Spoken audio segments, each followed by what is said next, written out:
Thank you, Molly. The one and only Tank Davis with me right now, one of the best fighters on the planet Earth. Tank, good to see you. Why this fight? What has he done to deserve to be in the ring against you? He's a world champion himself. He's coming up and wait to dare to be great. So we fought before, you know, so it's history. It's history in that. There's two guys that's trying to be great. A lot of people said they talked about y'all background with one another, how familiar you guys are with one another. Talk about that for a second. How well do you know him on a personal level in terms of your associations through the ranks, you know, in terms of your boxing career? I don't know that, but like personally, like, you know, but through the boxing, you know, we came up together and things like that. We had similar friends and things like that in the boxing world. We fought before, you know, so I'm familiar with his fighting style and things like that. Well, Gervonta Davis issued a harsh warning to Shakur Stevenson, and the tone was neither loud or careless. It was cool, incisive, and almost surgical, which only adds to its impact. You and Tank ever linked up in the ring? Yeah, we sparred before. Can we ever expect a fight? Yeah, for sure. I think that's going to be one of the biggest fights in the world. No cap. I feel like how they talking about Earl and Bud Crawford, I feel like me and Tank going to be basically 2.0 of that. Yeah. Probably even bigger than that. So that Earl and Bud, who you got? I think it's a great fight. I ain't going to pick no winner. I'm forever rocking with Bud regardless. Tank did not need to rant. He did not need to sell it. He just lay it out like a man who knows the outcome before the fight even starts. Some of your 135 contemporaries have a lot to say these days. Shakur Stevenson, well, of course, he's now 135 after all that stuff, and then Devin Haney. Right, so why people even talk like he the best at, he didn't even fight at 135 yet. Right. He didn't even have power at 126, 30 or none of that. He is good. Okay. How can you, all that's just okay. How can you stop people that can actually hit? No matter all that boxing, you going to get hit. What you going to do when you get hit? When he talks about confronting champions who want to be great, you can hear the admiration, but there's also a quiet confidence underneath, as if he's been here before and knows exactly how these stories play out. 6, 7 more fights and I'm naming names. One of the guys, obviously, you and Shakur got into it on Twitter. You was like, you wanted them 6 or 7. Yeah, he's definitely one of them. For sure? Yeah, he's definitely one of them. Do you think that's going to be your hardest fight? Hell no. Nah? Wow. Because he a good boxer. Like, that's when I look at y'all two as the best in the division. How? Show me something that he did spectacular. Show me something that he did outrageous. Show me. Right. His power not outrageous. Okay. What defense? You think he got defense? He just jumped. You never see him slip no punch. You never see him slip no punch. Go look at it. You see him back up from a lot of people. Back up, move around. He don't got no technique. And his offense is the same thing. Go look at his fights. So you I feel probably like pin him on game. But you feel like it's easy work though. You like, come on, bro. And then he carefully draws that line, mentioning how combatants begin talking about sparring stories in order to develop narratives before to the battle. And you can feel the warning sneaking in between the words. Because when Tank says such kind of rhetoric just fuels him, he isn't merely reflecting. It's a message aimed directly at Shakur, without even having to mention his name every second. So what do you say to those who might be saying that, you know, Tank is afraid of Shakur? Afraid of what? Afraid of what? Us fighters, if we're afraid of somebody, it gotta be somebody hitting us and hurting us. Like, he don't have no offense. Everything is defense. Defense only win in basketball and football. Don't win in boxing. He makes it obvious that experience is crucial, as is timing, and most importantly, understanding when you're ready. Tank is basically stating that you can have all the talents, hype, and technical genius in the world, but when you go in there with him, it's a whole different reality. And that is the thing that stands out.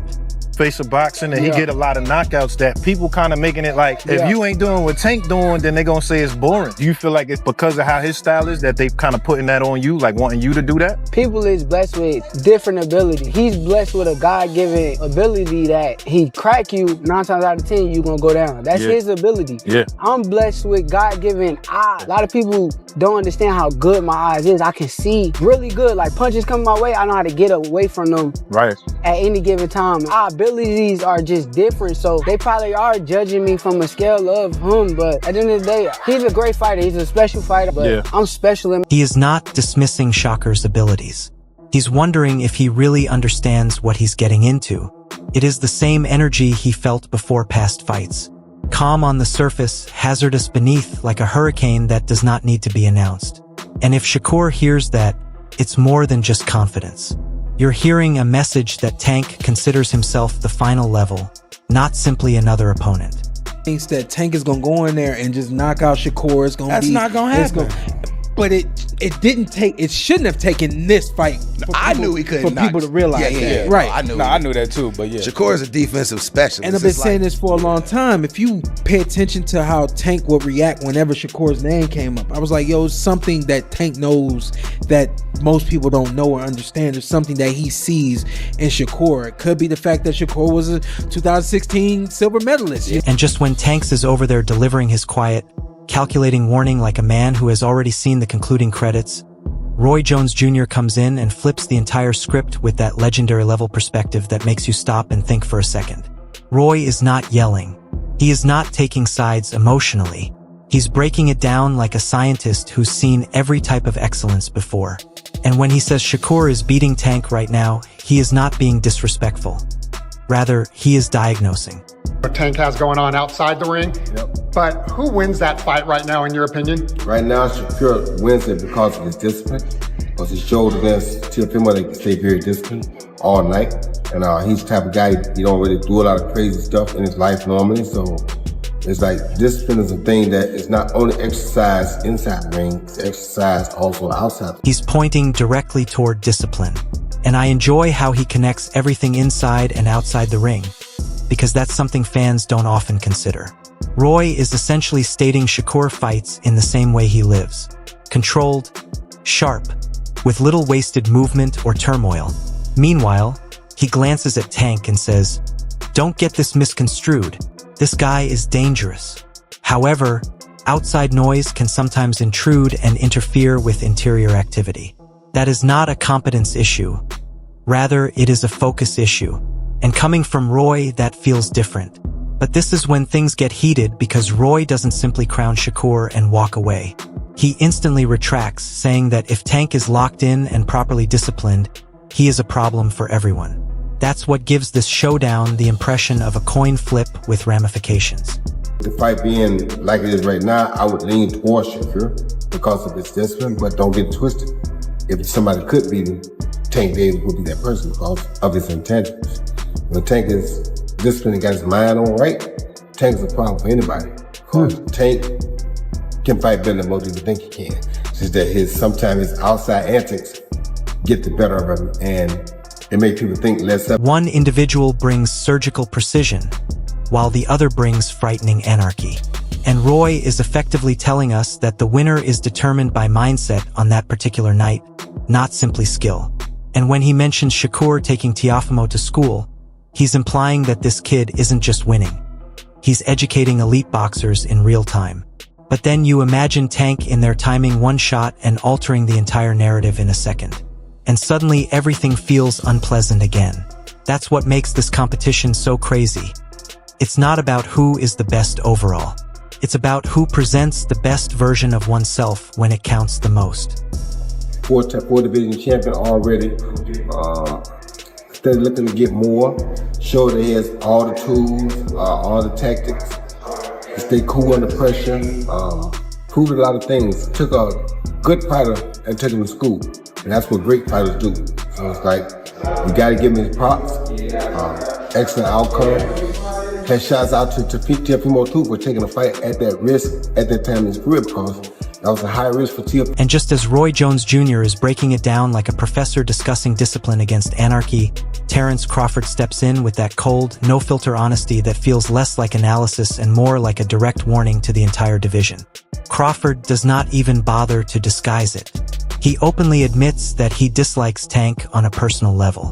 And I'm sitting there thinking, okay, we've officially passed beyond polite breakdowns and into actual tension now. But here's the deal. He divides it cleanly.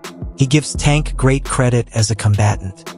Power, talent, and IQ are all stamped. But he then returns to Shakur and says, "Nah, that style is a problem. And I like the way he frames it. Not that Shakur is any better, but his tank cannot perform as well as he does. That is a different argument. That means your strongest weapon may not even appear on fight night." You know what I'm saying, Shakur? That's the fight. Everybody want to see that. That's the 50-50, I think. You know what I'm saying? I've been saying 50-50. I told both of them that. That's a toss-up to me. No bias. Don't just say that because it's your man. Who you got winning that? I got Shakur. Are you saying that because that's your man and you don't like Tank? No. Hey, like I said, I respect Tank. Boxing, he's one of the ones. Yeah. we gonna take his personality and personal things out of it. But boxing, he's definitely talented. You know what I mean? And he's definitely got that it. And he's definitely respected in boxing. Crawford points out that Tank is often touched in the early and middle rounds. He is behind until he switches the switch. That is acceptable against the majority of men. It is part of the script. But Crawford is essentially asking, what happens when the guy in front of you doesn't give you that moment? What happens when Shakur moves, reads, and shuts off everything like a firewall wearing gloves?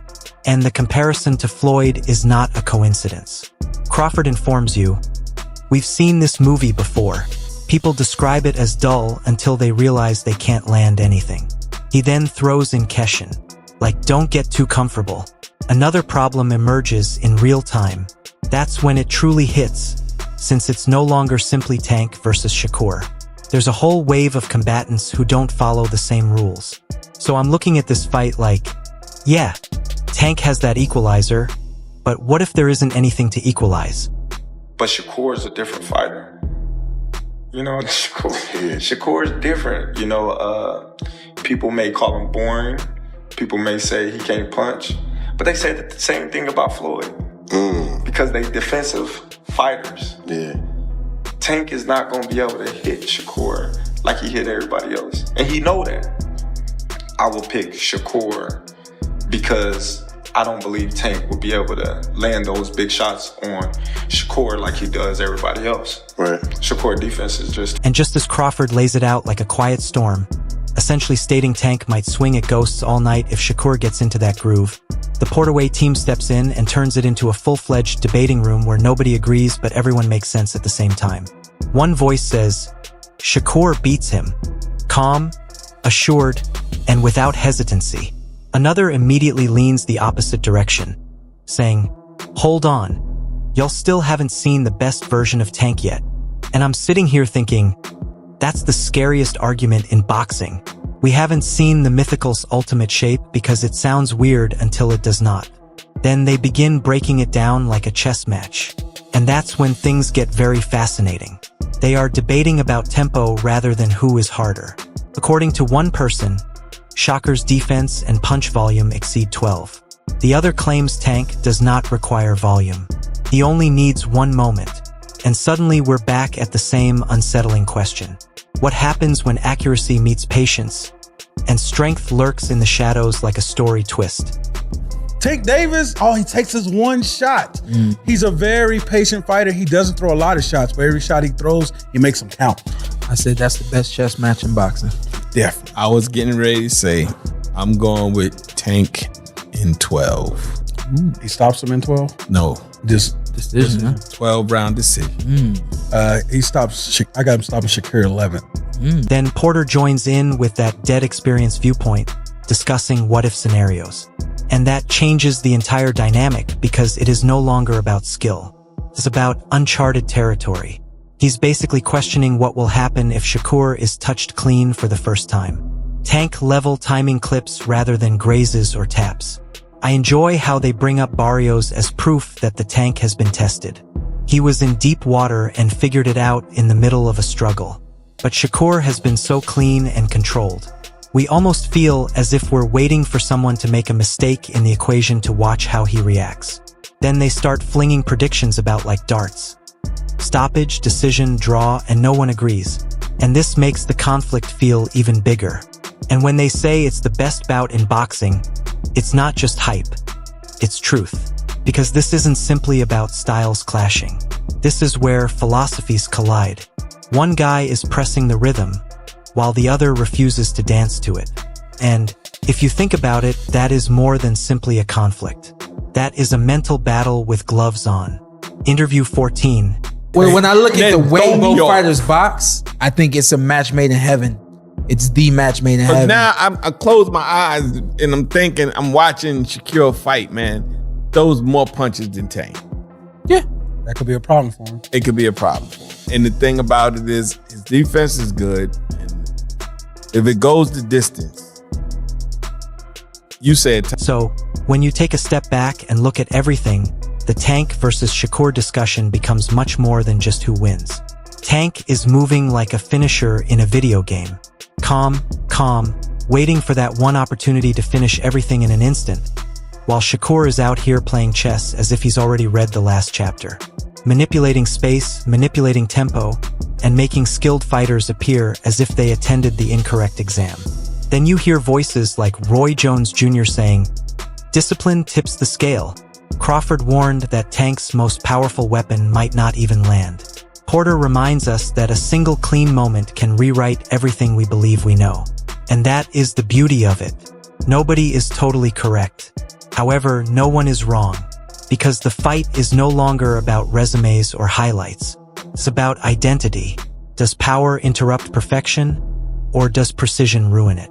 That's the question that sits right in the heart of all the commotion.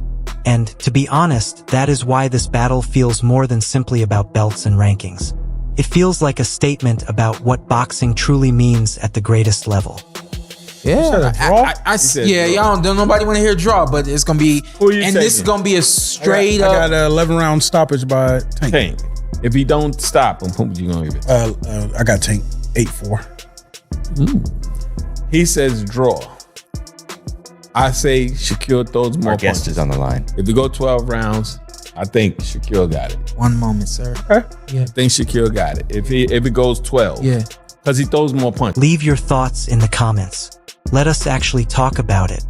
And please don't forget to like, share, and subscribe to Boxing Headquarters. See you in the next one.